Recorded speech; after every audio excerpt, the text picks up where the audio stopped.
में कई पुष्पा, लाल चंदन नहीं सोने की करते हैं तस्करी, ड्रोन में कैद हुई तस्वीरें।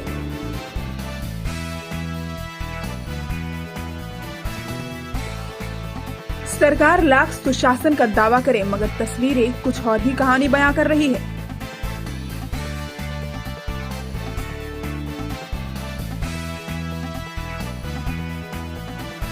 बिहार के संसाधन को लूटा जा रहा है और हर रोज करोड़ों रुपए का चूना राज्य के खजाने को लगाई जा रही है। ये हमारी आपकी संपत्ति की खुलेआम लूट है।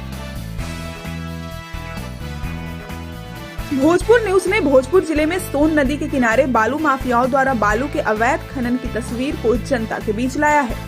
ये तस्वीरें ड्रोन से ली गई हैं। तस्वीरों में साफ दिख रहा है कि कैसे सैकड़ों की संख्या में ट्रैक्टरों और ट्रकों में पोकलेन मशीनों से बालू की बड़ी मात्रा में ढुलाई हो रही है। ये चोरी नहीं, डाका है। डाका हमारे संसाधनों के ऊपर और बिहार के खजाने के ऊपर।